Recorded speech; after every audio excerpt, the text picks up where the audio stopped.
अब हम बात करते हैं कि कितना इजी है ये, मतलब कि अगर एक स्टूडेंट यहाँ पे अगर स्टूडेंट वीजा पढ़ रहा है और वो चेंज कर सकता है एनी टीयर 2 पे, is it really very easy, इसके ऊपर अब हम बात करते हैं।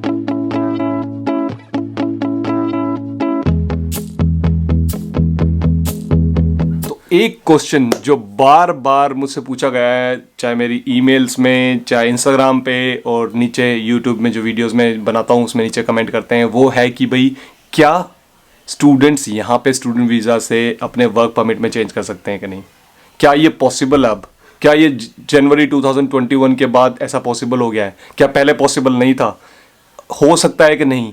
बहुत सारे लोग ये कह रहे हैं कि ये हो सकता है, बहुत सारे लोग कह रहे हैं कि नहीं हो सकता। आप बताओगे इसके बारे में? हाँ जरूर। तो आज मैं आप लोगों को बताने वाला हूँ, इसके ऊपर हम डिस्कस करेंगे कि भाई एक्चुअली में है क्या ये, मतलब एक्चुअली में इज इट पॉसिबल और नॉट, और ये है या नहीं है, इसके बारे में हम बात करेंगे। तो once again welcome back on the video. In today's video will be talking about, as I said, important topic जो स्टूडेंट्स के लिए बहुत इंपॉर्टेंट है, तो make sure do watch this video till the end. आप लोगों को डेफिनेटली इसके बारे में पूरा डिटेल में समझ में आ जाएगा। वीडियो शुरू करने से पहले मैं आप लोगों को क्विकली जल्दी से बता दूं, मेरा नाम है राजू, मैं तो यूके के अंदर मैं स्टूडेंट्स के लिए बहुत सारे इन्फॉर्मेटिव वीडियोस बनाता हूं, जहां पे मैं स्टूडेंट्स को गाइड करने की कोशिश करता हूं, उनको एक इन्फॉर्मेशनल कंटेंट प्रोवाइड करने की कोशिश करता हूं। चलो इस वीडियो को शुरू करते हैं। तो भाई जैसे कि सबसे पहले तो हम बात करते हैं कि ये टीयर 2 जो है उसको नाम अब थोड़ा चेंज करके अलग कर दिया है, ठीक है। लेकिन क्या पहले ऐसा था? देखो मैं पहले बताता हूं और फिर हम बात करेंगे अभी के बारे में। पहले क्या होता है, पहले अगर आपको टीयर 2 लेना होता था कि भाई टीयर 2 क्या होता है कि भाई वर्क परमिट जिसको बोल सकते हैं एक सिंपल लैंग्वेज में। तो अगर वर्क परमिट लेना होता था, क्या होता था कि भाई अगर आपने डिग्री कर रखी है तो डिग्री के बेस पे कुछ पॉइंट्स मिलते थे। अगर आपने यूके से डिग्री किया है तो उसके बेस पे पॉइंट मिलते थे, ठीक है। वो क्या है, इंग्लिश में काउंट हो जाता था कि इंग्लिश टेस्ट आपको देना नहीं पड़ता था, वो हो जाती थी। उसके बाद क्या है, अगर आपके पास ऑफर लेटर है, कोर्स लेटर है, किसी कंपनी ने अगर आपको जॉब दी है तो डेफिनेटली वो कोर्स लेटर देंगे, ठीक है। सर्टिफिकेट ऑफ स्पॉन्सरशिप जिसे बोलते हैं, उसके पॉइंट्स होते थे, ठीक है। उसके बाद जो सैलरी वगैरह ब्रैकेट है आपका, उसके पॉइंट्स होते थे। तो इस तरह से जब वो पॉइंट्स मिलते थे ना, तो उसके बाद आपको टीयर 2 मिल जाता था या वर्क परमिट मिल जाता था। पहले क्या करना पड़ता था, कंपनीज को थोड़ी सी RLMT, resident labour market test करना पड़ता था। उसमें क्या होता था कि भाई कंपनी को वो जॉब, अगर मान लो किसी भी फील्ड की जॉब है, डेटा साइंटिस्ट से रिलेटेड है या डेटा एनालिटिक्स से रिलेटेड है जॉब है, या फिर मैकेनिकल इंजीनियरिंग से रिलेटेड जॉब है, उस जॉब को उनको एडवर्टाइज करना पड़ता था। एडवर्टाइज करना पड़ता था मार्केट के अंदर कि भाई हमें इस फील्ड से रिलेटेड एक बंदा चाहिए जो ये जॉब कर दे, ठीक है। उनको यूरोपियन मार्केट को देखना पड़ता था, मतलब यूके और यूरोप से कोई भी अगर उसको अप्लाई कर सकता था, इंटरनेशनली भी कर सकता था। लेकिन उनको यह दिखाना होता था कि कोई भी बंदा उन्हें यूके नेशनल या यूरोपियन यूनियन से जितने भी कंट्रीज हैं उनका नेशनल उन्हें नहीं मिला उस कंपनी को। उन्होंने 30 दिन के लिए उस जॉब को एडवर्टाइज किया और कोई भी बंदा इस नेशनलिटी के ने अप्लाई नहीं किया, और मतलब जॉब नहीं मिली उसको, चाहे अप्लाई किया हो, इंटरव्यू में फेल हो गया हो, नहीं मिली। तो तब उन्हें यह कहना होता था कि भाई लेकिन एक जो नेशनल है, इंडिया का हो कह लो या पाकिस्तान कह लो, उसने अप्लाई किया है and we want to give him the job because वो सुटेबल है उस फील्ड के लिए। तो ये रेजिडेंटल लेबर मार्केट टेस्ट होता था, जो करना पहले बहुत जरूरी होता था। एक चीज तो गवर्नमेंट ने क्या करी है, इसको खत्म कर दिया है, ठीक है। उसके बाद क्या होता था, जब ये सारी चीजें RLMT हो गई, उसके बाद कोर्स लेटर इशू हो गया और जो रिक्वायरमेंट्स होती थी गवर्नमेंट की वो फुलफिल होके उसके बाद आपको वर्क परमिट मिलता था, टीयर 2 मिलता था। क्या पहले स्टूडेंट अपने स्टूडेंट वीजा से टीयर 2 में कन्वर्ट कर सकते थे? अगर आपके पास स्किल्स थी पहले भी तो हाँ, पहले भी आप कर सकते थे। अब क्या हुआ है, चलो अब हम बात करते हैं कि अब एग्जैक्टली में क्या हुआ है। अब जो है, एक तो उसका टीयर 2 का नाम चेंज करके दूसरा नाम रख दिया है। RLMT जो होता था, रेजिडेंट लेबर मार्केट टेस्ट, उसको खत्म कर दिया है, ठीक है। तो जो कंपनी आपको स्पॉन्सर करना चाहती है उनके लिए थोड़ा इजी कर दिया है काम, ठीक है। अब वो जब कंपनी आपको स्पॉन्सर करेगी, ठीक है, तो वो क्या करेगी, वो कोर्स लेटर इशू करेगी और जो बाकी रिक्वायरमेंट्स है वो फुलफिल करेगी। लेकिन बात, और अभी जो क्वेश्चन अभी भी जो आंसर नहीं हुआ है, क्या पहले ऐसा हो सकता था कि स्टूडेंट वीजा से वर्क परमिट में कन्वर्ट, और क्या अभी हो सकता है कि नहीं?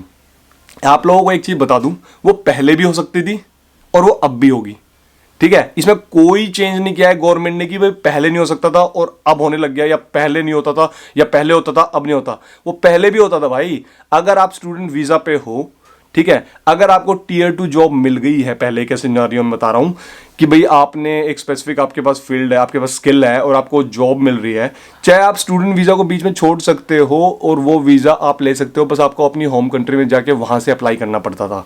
सिर्फ एक वो चीज थी। अब क्या कर दिया उन्होंने, अब भी आप वही है, चाहे स्टूडेंट वीजा पे हो, बीच में छोड़ के आप टीयर 2 वाली जॉब ले सकते हो अगर स्पॉन्सर आपको स्पॉन्सर करने के लिए तैयार है। तो अब क्या है, आपको होम कंट्री जाने की जरूरत नहीं है, यहां से ही आप उस वीजा को कैटेगरी को चेंज कर सकते हो। तो इतना फर्क आया है इसमें, कोई ये फर्क नहीं है कि भाई पहले आप स्टूडेंट वीजा को वर्क परमिट में या टीयर 2 में चेंज नहीं कर सकते थे, पहले भी कर सकते थे, just you have to go back to your country, वहां से वो अप्लाई करना होता था। यही चेंज है, ठीक है। चलो अब हमने आंसर कर दिया पहला क्वेश्चन कि भाई हाँ ठीक है, पहले भी था और अब भी है।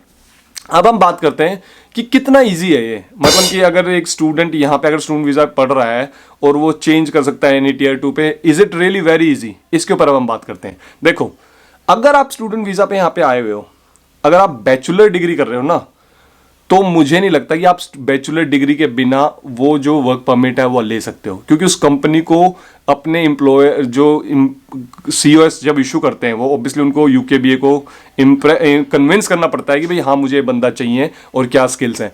तो वो I think it's a difficult, क्योंकि आपको एक ये भी दिखानी होती है कि जो मार्क्स होते हैं वो बैचलर डिग्री के बेस पे भी लगते हैं, ठीक है। अगर आप मास्टर्स कर रहे हो देन इट्स मोर ईजी, तब तो आप इजीली कि भी मास्टर्स अपनी डिग्री अगर आप पढ़ाई कर रहे हो, आपको कोई स्पॉन्सर करने के लिए तैयार है तो डेफिनेटली यू कैन कन्वर्ट, ठीक है। लेकिन फिर भी मैं आप लोगों से यही कहूंगा कि भाई I am not a immigration solicitor, I am not a visa adviser.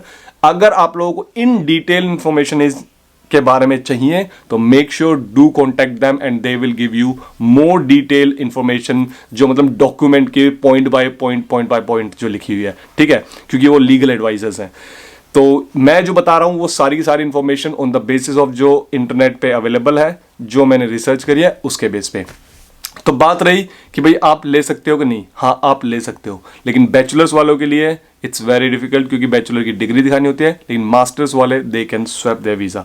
अब बात ये आती है कि भैया चलो ये बताओ कि ठीक है, अब आपने ये तो कह दिया कि भाई चलो स्वैप भी कर सकते हैं, पहले भी ये था और अब भी है। अब ये बताओ कि अगर हमें कोई स्पॉन्सर करने के लिए तैयार हो, ठीक है, अगर कोई कह रहा है कि कोई कंपनी की भाई आप है ना यहीं पे हमारे साथ काम करते रहो, हम आपको स्पॉन्सर कर देंगे, उसको क्या करना चाहिएगा भैया? सबसे पहले तो ऐसे ही कोई कंपनी स्पॉन्सर नहीं कर सकती, उनको चाहिए सर्टिफिकेट ऑफ स्पॉन्सरशिप का। सबसे पहले उनके पास एक लाइसेंस होना चाहिए कि भाई उनके पास स्पॉन्सरशिप करने की एक पावर है।